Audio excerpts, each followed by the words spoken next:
A couple of things. I reviewed the emergency motion for temporary relief, Mr. Smith, and it does appear as though a lot of the allegations alleged within that motion are really in the nature of contempt. I know that there is a contempt proceeding, a contempt hearing being held on December the 17th, I believe, before Magistrate Valentine. The court's purpose in the hearing today is only to address the issues as it relates to an emergency. So as I'm looking at the motion, the paragraph specifically that the court will address would be related to paragraph 7. The 16-year-old child is now a suspect in the death of the stepchild during the cruise. While released from custody, the 16-year-old child is residing with a third party. Paragraph 17, the 16-year-old's future has been put in jeopardy because of the choices made by the respondent. And paragraph 19, and most importantly, the youngest child is at immediate risk of abuse, abandonment, or neglect in the care of the respondent. So those are the issues that the court is going to address here this morning, is whether or not, in fact, the court needs to take some sort of emergency action based on those allegations contained within the motion. As it relates to the other provisions in there with regard to alienation and violating court orders, et cetera, I'm going to allow those. That was properly referred to the general magistrate, and that hearing has been set for December the 17th. You know, I understand the court's ruling. Obviously, we think part of the alienation of the children is part and parcel of the immediate risk to the children, because the father is limited in his contact with the children. Well, and it's okay to address those issues because that goes to the risk to the children. But if the goal is for the court to hold mom in contempt because she's not allowing the children to speak to dad or something along those lines, that's really more of a contempt issue. So I'm really specifically interested in the risk of abuse, abandonment, and neglect of the youngest child, and also to hear the status of the middle child. I understand that there was a stipulation and that the child was residing with a relative, a third party. That, of course, will be important to the court to determine whether or not the youngest child will have any contact with that child and whether that could create an imminent risk to the child. Yes, Your Honor. Any questions then with regard to the court's ruling on that? No, Your Honor. Ms. Athanasson, any questions from you? No, Your Honor. All right. Whenever you're ready, Mr. Smith, you may begin with opening. Your Honor, in this case, obviously, it's our position that the youngest child is at risk for a number of reasons. As the court is aware through the pleadings, there's a young lady who's passed away. That matter is still under investigation. That was not my client's child, but the stepchild of the mother in this case, and the remaining 16-year-old is now a suspect in that case. In this case, the mother took the children both on a cruise against my client's wishes, while preventing him from having regular contact with those children.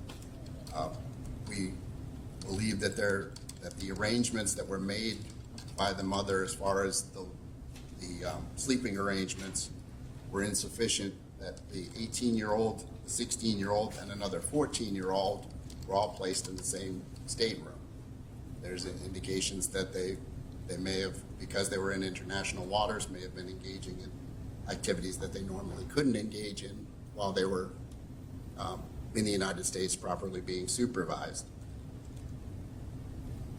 In addition, we will present evidence that through the older child, who's now 18, so he's an adult, but he is the son of the parties, as to violence, alcohol use in the past, and he's been living with his father for approximately almost 2 years now, since these parties had their separation, where, as the court is aware, there was an original divorce case, there was parenting time, both parties were in Hernando County, then the mother relocated by agreement between the parties over to Titusville. Since she relocated to Titusville, that's when the problems have occurred, where the father has been very limited in his access to the children. I'd reserve with regard to any other comments until closing. Well, let me ask you this question, Mr. Smith. If the oldest child has been residing with the respondent for 2 years, and this we're dealing, I understand, I saw that there's a supplemental petition for modification that's also pending, so that would be an ultimate issue for trial. How would this, is it your intention to have the oldest child testify? Yes, Your Honor. And what if has the oldest child had any contact with the 2 other children or the respondent since he's been living with the petitioner for the last 2 years? Well, one of the main things is the circumstances where he wound up living with my client. There was a physical altercation. That would have been 2 years ago, correct? A year and a half, yes, Your Honor. And he was also allowed to drink alcohol, which again I think goes to the relevancy of whether these children whether the mother in this case encouraged the underage alcohol, especially on the cruise ship. And the violence again, the allegations are this 18-year-old has passed away in a violent manner. The 18-year-old will testify is that there was violence between himself, his mother, and the stepfather.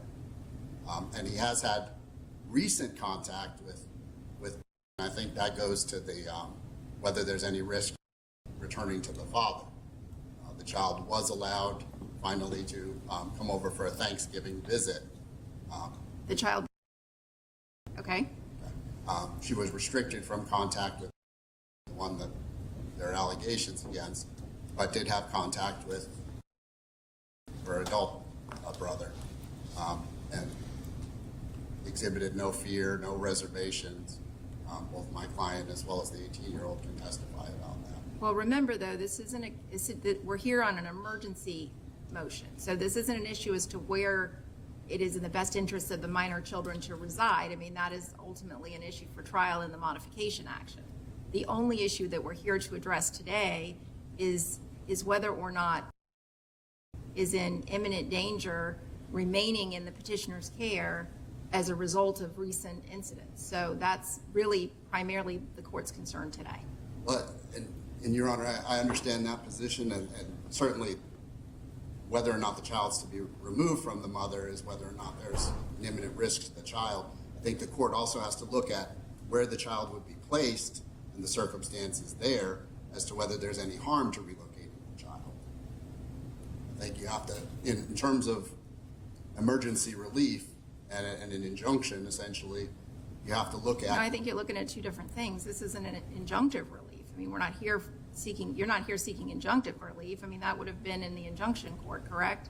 We're seeking to have the child removed from the mother and placed with the father. So I think that the court needs to look at whether or not there would be any harm to that.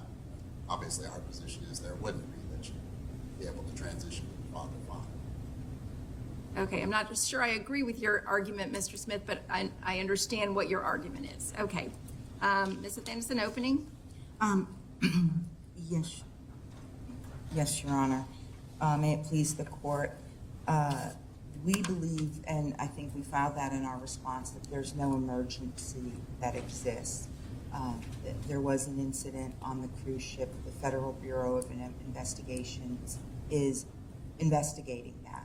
There have been no arrests made yet, but since my clients were advised that the was a suspect in that, after he was released from the hospital upon the return to the United States, he was placed with a relative of the mother's. And not only did that happen, but mom contacted dad, and dad signed an agreement to say that this child would be placed with a third party, thereby removing any risk of any danger to any of the other children in the home. So that has been resolved, and there's been nothing mentioned of that. Nobody's saying, I don't hear the other side saying that they participated in that in any way, whereas the father was advised and did participate. The minor child, you're going to hear testimony that she's fine, that there is no risk to her. There were abuse reports made. We have the person here from the Department of Children and Families that can attest that there's no concerns about the child remaining in the care of Shauntel and Chris Kepner. All right, thank you.